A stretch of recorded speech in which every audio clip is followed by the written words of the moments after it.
রাজা রামচন্দ্র বিরাজমান, তার গাত্রবর্ণ সবুজ, তার মুখে পৌরুষের প্রতীক গোপ আছে। বাংলার মাটিতে রাজা রামচন্দ্রের যে পৌরুষের প্রতীক গোপ, এটা কামিয়ে দেবার ধৃষ্টতা যারা করে তাদেরকে একজন রামভক্ত বাঙালি হিসেবে আমি তাদের অন্তত বাংলার মাটিতে কোনো স্থান দেখি না।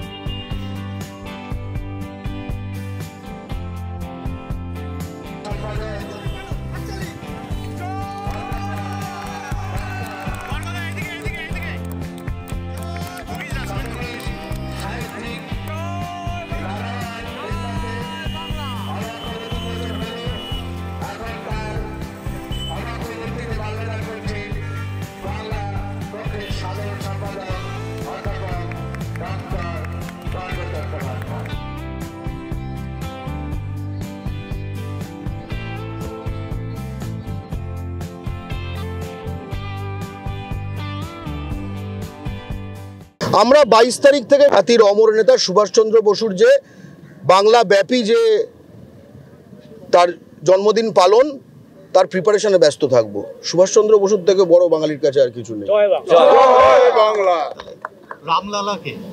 হ্যাঁ, আপনি হাওড়ার রামরাজাতলায়, হাওড়া জেলায় আছেন এই মুহূর্তে, এখানে রামরাজাতলা আছে, সেখানে বাঙালির চিরাচরিত রাজা যে রামচন্দ্র, তার মূর্তি আছে, তার গাত্রবর্ণ সবুজ, তার মুখে পৌরুষের প্রতীক গোপ আছে। এই রামকেই আমরা চিনি। তাহলে সবাই যে অযোধ্যার দিকে ছুটে যাচ্ছে, সবাই যে অযোধ্যায় ছুটে যাচ্ছে, না ভ্রম কেন?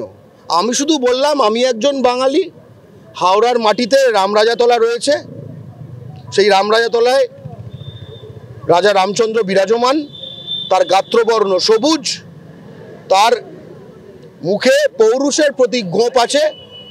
বাংলার মাটিতে রাজা রামচন্দ্রের যে পৌরুষের প্রতীক গোপ, এটা কামিয়ে দেবার ধৃষ্টতা যারা করে তাদেরকে একজন রামভক্ত বাঙালি হিসেবে আমি তাদের অন্তত বাংলার মাটিতে কোনো স্থান দেখি না।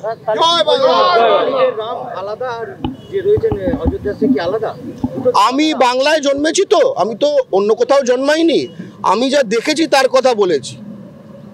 ফলে আজকে যখন ধরো দেখুন মা দুর্গার 10টা হাত, যদি 20টা হাত করে দেয় হঠাৎ করে, বললে আমি 20টা হাত করে দিয়েছি, তাহলে কি হঠাৎ করে নতুন করে প্রশ্ন হবে এটা আলাদা ওটা আলাদা? আলাদার কথা বলছি না।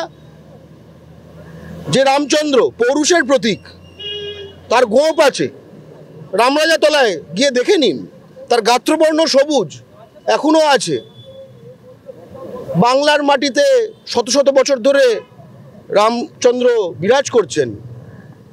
আমাদের তো রামচন্দ্রকে ইম্পোর্ট করতে হবে না, আছেন তো উনি আমাদের সকলের শ্রদ্ধার পাত্র। ওনার রূপ আমরা চিনি, বরং ওনার রূপ যারা চেনে না, তাই জন্য তার এই রূপকে বিকৃত করছে, যে রূপে তার গোপ রয়েছে, গাত্রবর্ণ সবুজ। তারা কি আদৌ বাংলার? তারা আদৌ বাঙালির? তারা কি আদৌ হাওড়ার? হাওড়ায় থেকে রামরাজাতলায় রাজা রামচন্দ্রকে দেখনি আর তুমি হয়ে গেলে রামভক্ত? আমাদের মধ্যে উপস্থিত হয়েছে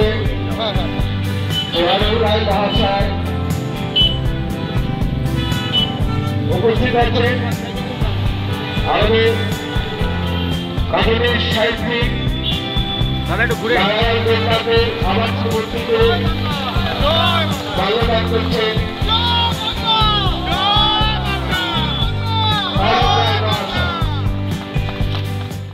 আমরা রামকে দেখে এসেছি, রামের কথা আমরা পড়ে এসেছি, আমরা রামায়ণ পড়েছি।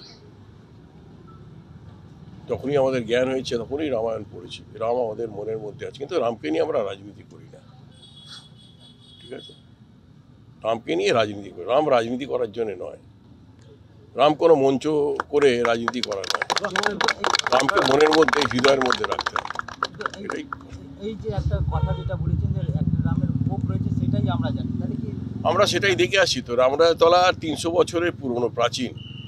হাওড়া 600 বছরের শহর, 300 বছরের প্রাচীন হচ্ছে রামরাজাতলা। এবং এই রাম আমরা দেখে আসছি, আমাদের মা বাবার মায়ের হাত ধরে, মায়ের কাঁচল ধরে আমরা গেছি ছোটোবেলায়। তো সেই রামের যে মূর্তি, তাতে রামের সবুজ, উনি ঠিকই বলেছেন, সবুজ বর্ণ তার এবং তার গোঁপ আছে, সেই রামকে আমরা দেখে আসছি। সেটাই আমরা রামের সম্বন্ধে আমাদের ধারণা। এবং রামায়ণ পড়ে আমরা যেটা জেনেছি, রামায়ণ পড়ে রামের যে ছবি, রামের যে অবয়ব, যেটা আমরা আমাদের মনের মধ্যে গাঁথা আছে, হৃদয়ের মধ্যে আছে, সেটাই আমরা দেখে আসছি। সেটাই আমাদের কাছে রাম, এবং তিনি আমাদের হৃদয়ে আছেন, তিনি আমাদের অন্তরের দেবতা। কিন্তু তাকে নিয়ে আমরা রাজনীতি করি না। যিনি রাম, তিনি বিষ্ণু, তিনি নারায়ণ, তিনি কৃষ্ণ। তো সুতরাং তাকে নিয়ে রাজনীতি করার জন্য নয়, তিনি আমাদের ঘরের মন্দিরে পুজো করার জন্য থাকে।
প্রখ্যাত কার্টুনিস্ট নারায়ণ দেবনাথের অভক্ষ মূর্তি আজকে হাওড়ার ডোমুরজলা ড্রেনেজ ক্যানেল রোড এখানে অবস্থিত করা হলো।